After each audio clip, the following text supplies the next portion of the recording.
नमस्कार, फिर पैसा बोलता है में आपका स्वागत है। मैं आनंद श्रीनिवासन।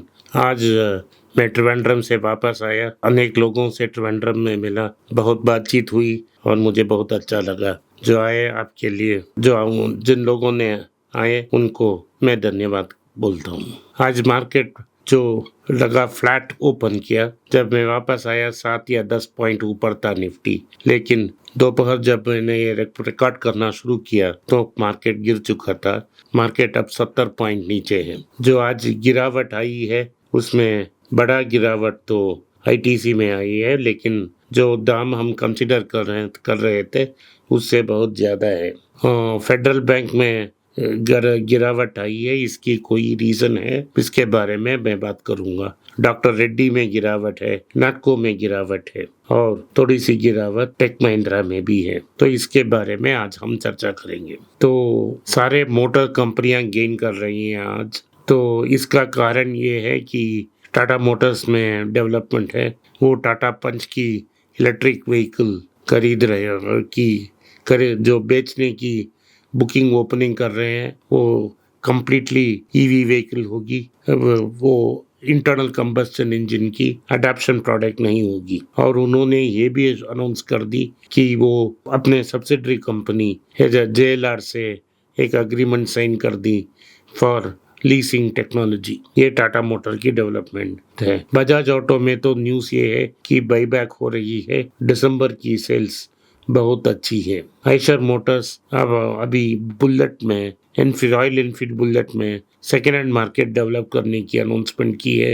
एक मार्केट मेकर बनने की अनाउंसमेंट की है, जहां वो सेकेंड हैंड बुलेट ले लेंगे बाईबैक में, उसको रिफर्बिश करके उसको बेचेंगे। तो इसी कारण सभी ऑटो स्टॉक्स ऊपर जा रहे हैं। लेकिन सबसे बड़ा गेनर तो मनप्पुरम फाइनेंस है, जिसके बारे में मैं अनेक बार बोल चुका हूँ, इधर भी बात कर चुका हूँ। लगभग 180 तक पहुंच गई है, अभी 179 में ट्रेड हो रही है। तो इसका मार्केट में आज 2% ऊपर गया है। अभी भी बहुत चीप स्टॉक है, आप इसको कंसिडर कर सकते हो। कंसिडर करना एक ही कारण रहा है कि सोने के दाम ऊपर जा रहा है। अभी 6,000 के ऊपर चल रही है, 7,000 7,500 तक जाएगी। जब 7,500 तक जाएगी तो वही सोने के लिए और ज़्यादा कर्ज दे सकते हैं, तो ऊपर जाएगी। इसमें ये भी रूमर थी, लेकिन अनकन्फर्म रूमर्स है कि जियो फाइनेंशियल इसको खरीदने की कोशिश कर रही है, क्योंकि प्रमोटर की कोई सक्सेसर नहीं है। एक बेटी है, वो जो गायनेकोलॉजिस्ट है, इस बिजनेस में रुचि नहीं रखती है, लेकिन पिछले साल उनको तो बोर्ड में मेंबर बनाया गया। तो एक ही डाउट है, जैसा क्यूपिड में प्रॉब्लम था, यहीं भी ओनरशिप इश्यू है।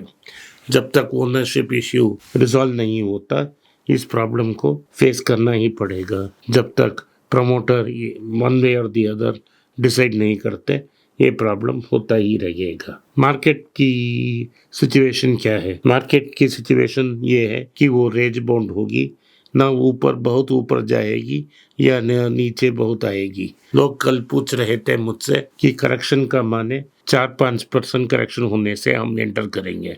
मुझे ये बताना चाहिए आपको, करेक्शन 10% पे होती है। तो अगर करेक्शन 10% पे होना है तो आपको लगभग 3,000 पॉइंट नीचे आने हैं। दूसरा पॉइंट, अगर बेयर मार्केट एंट्री है तो लगभग 5,000 पॉइंट गिरकर निफ्टी को 17,000 के पास आसपास आने से ही अभी बेयर मार्केट है। तो आप करेक्शन का मतलब ठीक ठाक समझ लो, 2-3% fall is normal. Market tired होने से ये फॉल होती है और इसमें कोई प्रॉब्लम ही नहीं है। It's a routine matter. क्या भारत की मार्केट में 20% की करेक्शन आएगी? आज की मूड पे हिसाब से होना नामुमकिन है, लेकिन कभी भी किसी भी वक्त में कोई भी पलट सकती है मार्केट। ऐसे 3 बड़े मार्केट हैं, तीनों भारत से बड़े मार्केट हैं। एक है United States of America, 1929 to 1954 अपना प्रीवियस हाई नहीं टेक आउट कर सकी। 800 के आसपास थी मार्केट 1929 में। करेक्शन की शुरू हुई, एक बड़ा जबरदस्त गिरावट आया और उसके बाद 800 पार करने के लिए लगभग 25 साल लग गई। 1989 में जापान में 40,000 के ऊपर था इंडेक्स, वो इंडेक्स गिर के बहुत नीचे आया। अभी तक इंडेक्स 40,000 के पास पास न पहुंच पाई है। अभी 30,000 ही बहुत मुश्किल से पहुंची एक साल पहले, तो ऐसा भी हो सकता है। और तीसरा प्रॉब्लम है चाइनीज मार्केट।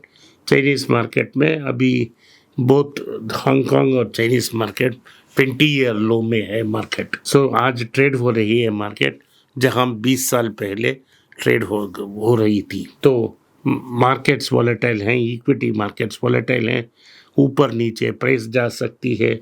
50% करेक्शन नॉर्मल है, तो आप एक्सपेक्ट कर सकते हो। अगर अर्निंग्स में कुछ प्रॉब्लम आ गया, बहुत बड़ा प्रॉब्लम आ गया, तो मार्केट पलट सकती है। अभी मार्केट लिक्विडिटी पे चल रही है। अमेरिकन्स ने बहुत सारे पैसे डाले हैं और पिछले 10 दिन में बहुत इन्वेस्टमेंट हुई है। अमेरिकन्स का इन्वेस्टमेंट का एक ही कारण है कि वो एक्सपेक्ट कर रहे हैं कि अमेरिका ईज करेगी, अपने इंटरेस्ट रेट्स काटेगी, क्योंकि मुद्रास्फीति उधर नीचे आई है। तो इसके कारण वो इंटरेस्ट रेट्स नीचे आने की बेट लगा रहे हैं। लेकिन पिछले फ्राइडे और सैटरडे को ये न्यूज़ आया कि उतना जल्दी मार्केट में रेट कट नहीं आएगा, और वो उधर मार्केट डाल नीचे आया। जब गुरुवार को मार्केट 150 पॉइंट के ऊपर गया था, मैंने बोला ये फॉल्स रैली है, नीचे आएगी, क्योंकि ग्लोबल मार्केट नीचे है और जो मार्केट को आज ड्राइव कर रही है वो सिर्फ ग्लोबल मार्केट्स हैं और उसको नीचे आना ही पड़ेगा। तो आज लगभग 50% की करेक्शन हो चुकी है अभी आफ्टरनून में। तो इसके बाद क्या होगा रेस्ट ऑफ द डे मुझे पता नहीं, लेकिन मार्केट इतना ऊपर रनअवे नहीं होगा कि वो 22-23 तक चले जाएं। CLSA का रिपोर्ट आज बिजनेस लाइन में छपा है, जिसमें उन्होंने बताया है कि ड्रीम रन नहीं हो सकता इस बार। मार्केट की 2024 की रेटिंग अपनी एक रिजल्ट्स की ऊपर है। साल इस क्वार्टर का पहला रिजल्ट जनवरी 11 आएगा। इन्फोसिस और TCS दोनों उस दिन अपना रिजल्ट डिक्लेयर करेंगे। अभी पिंक पेपर की न्यूज़ है कि इन्फोसिस की रिजल्ट्स बुरी होगी, नेट प्रॉफिट लगभग ईयर ऑन ईयर 10% होगा, लेकिन क्वार्टर ऑन क्वार्टर में भी उतना बड़ा ग्रोथ इन्फोसिस शो नहीं कर पाएगी। सो इसका मतलब क्या है कि इन्फोसिस स्टॉक प्राइस प्रेशर में आ सकती है। अगर अट्रैक्टिव है तो आप ये 2 खरीद सकते हो। TCS का रिजल्ट भी वही दिन आ रहा है, वो भी वीक रहेगा, लेकिन वो कितना गिरेगा इसके बारे में हमको कोई जानकारी नहीं है। तो इसके बारे में जब रिजल्ट आएंगे इस हफ्ते हम बात करेंगे। आज डॉक्टर रेड्डी में गिरावट है, क्योंकि उनकी जो मेडिसिन है कैंसर के लिए जो अमेरिका में बेच जा रही है, उसमें तो पैकेजिंग एरर हो रही है और लगभग 8,000 केसेस को वापस लेने के लिए फेडरल ड्रग अथॉरिटी ने उनको ऑर्डर दे दी। इसी कारण मार्केट गिर रही है। सारी मार्केट करेक्शन हो रही है।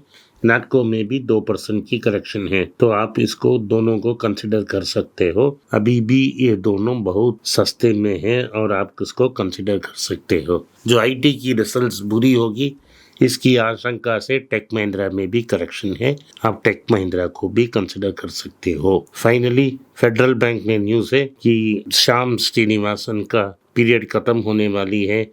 उनको 1 साल की एक्सटेंशन मिल रही थी, वो एक्सटेंशन भी सितंबर तक हो जाएगी। तो RBI ने उनको बोला है कि आप 2 नाम भेजिए जिससे हम कंसिडर कर सकते हैं। श्याम श्रीनिवासन इसलिए महत्व रखते हैं क्योंकि उन्होंने यूनियन का बैंक तोड़ा और इस बैंक को केरला से लेके भारत में एक ओल्ड जनरेशन बैंक को बहुत पॉपुलर बनाया। तो अभी मार्केट ये इच्छुक से देख रही है कि अभी कौन आएगा इसके पहले बाद। ICICI म्यूचुअल फंड्स ने इस बैंक में 9.9% की स्टॉक देने की कोशिश की, उनको परमिशन मिल गई, अभी वो एक्सटेंड कर सकते हैं। सो फेडरल बैंक में ICICI AMC एक बड़ा स्टेक होल्डर बन जाएगा। लगता है एक मॉडर्न बैंकर ही आएगा, इसीलिए इसमें करेक्शन की गुंजाइश है, लेकिन ये शॉर्ट टर्म है, हम कंसिडर कर सकते हैं। लॉन्ग टर्म में स्टॉक ऊपर जाएगा। तो दूसरा, आज बैंक निफ्टी भी प्रेशर में थी, बैंक निफ्टी में प्रेशर इसलिए थी क्योंकि कॉस्ट ऑफ फंड्स ऊपर जा रही है। मार्केट को ये पता नहीं है कि वो कॉस्ट रिटेल इन्वेस्टर्स को पास ऑन कर सकते हैं, लेकिन क्या वो कॉर्पोरेट में इसको पास ऑन कर सकते हैं, इसके बारे में डाउट्स हैं अभी। तो आप साउथ इंडियन बैंक भी कंसिडर कर सकते हो, तमिलनाडु मर्केंटाइल बैंक भी कंसिडर कर सकते हो, लेकिन अगर तमिलनाडु मर्केंटाइल बैंक कंसिडर कर रहे हैं आप, तो आपको 2-3 साल के वेट करना चाहिए।